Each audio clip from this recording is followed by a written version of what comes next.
Hello friends, income tax के cases की series में आज जो केस हम लोग डिस्कस करेंगे उस केस का नाम है Pradeep Alexander. Second party was academic charitable environmental and research foundation versus tax recovery officer and others. ये केस 448 ITR पेज नंबर 720 पे रिपोर्ट हुआ और मैटर मद्रास हाईकोर्ट ने डिसाइड किया। फ्रेंड्स, इस केस को डिस्कस करने का मेन लॉजिक ये है कि फिस्कल लॉज हमारे देश में इतने कॉम्प्लेक्स हैं कि ये नहीं पता कि फिस्कल लॉज के अंदर किस आदमी को किस स्टेज पर किस लॉ से रिलेटेड नोटिस आ जाएगा और उस नोटिस से उस असेसी की रातों की नींद जो है वो डिस्टर्ब हो सकती है। ये केस उस चीज का एक परफेक्ट एग्जांपल है। मैंने अपने पुराने लेक्चर्स के अंदर सेक्शन 281 जो कि कहता है certain transfers to be void का काफी जिक्र किया है, लेकिन ये सेक्शन बहुत ज्यादा चर्चा में नहीं रहता क्योंकि डिपार्टमेंट इसको भी बहुत ज्यादा इस्तेमाल नहीं कर रहा है। सेक्शन 281 मोटे तौर पे ये कहता है कि यदि किसी एसएससी की आउटस्टैंडिंग डिमांड है या उस एसएससी को स्क्रूटनी का नोटिस भी इशू हुआ है या कोई प्रोसीडिंग चल रही है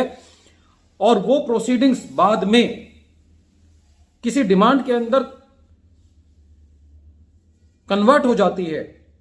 और ऐसे एसएससी से किसी भी पर्सन ने कोई प्रॉपर्टी खरीदी है उस वक्त जिस डेट पर यह प्रोसीडिंग्स पेंडिंग थी या डिमांड पेंडिंग थी, तो डिपार्टमेंट जिस बंदे ने प्रॉपर्टी खरीदी है उससे भी वो प्रॉपर्टी रिकवर कर सकता है बशर्ते कि उसने ये प्रॉपर्टी एडुकेट कंसिडरेशन में खरीदी हो और उसको इस बात का ज्ञान नहीं हो कि उस आदमी से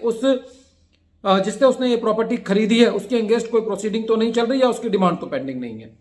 लेकिन मुद्दे की बात यह आती है कि जिसने प्रॉपर्टी खरीदी है उसको कुछ एडिक्वेट स्टेप्स ऐसे उठाने चाहिए जिससे ये पता चल पाए कि उसने ये पता करने की कोशिश की कि जिससे वो प्रॉपर्टी खरीद रहा है उसकी कोई डिमांड पेंडिंग नहीं थी या उसके अगेंस्ट कोई प्रोसीडिंग नहीं चल रही थी।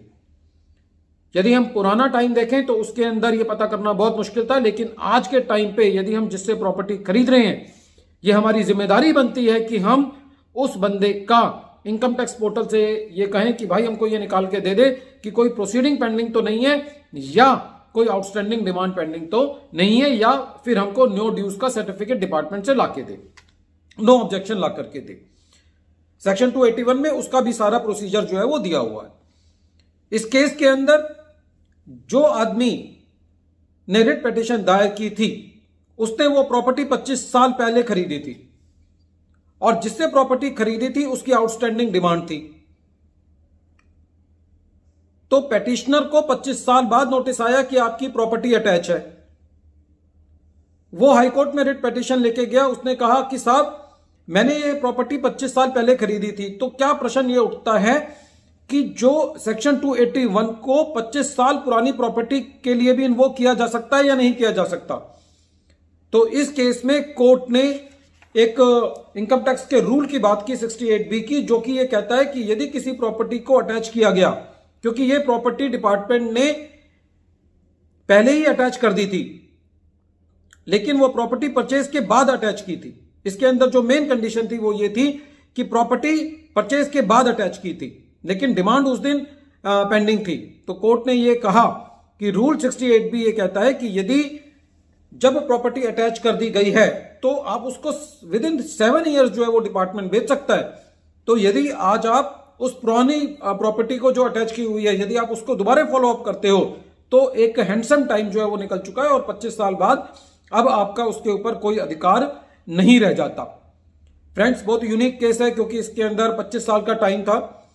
लेकिन यदि ये 7 साल के अंदर टाइम होता तो शायद फैक्ट्स एंड सर्कमस्टांसेस इस केस के बदल गए होते और एसएससी के लिए तकलीफ की बात हो गई होती।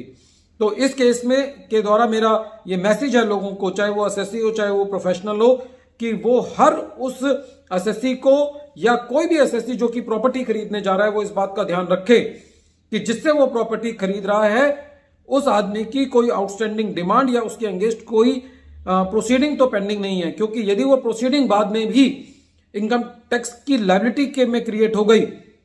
तो एसएससी आपके अगेंस्ट भी सेक्शन 281 के अंदर जो कि कहता है certain transfers to be void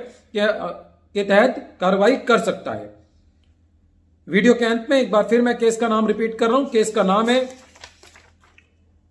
Pradeep Alexander, second party was academic charitable environment and research foundation versus tax recovery officer and others.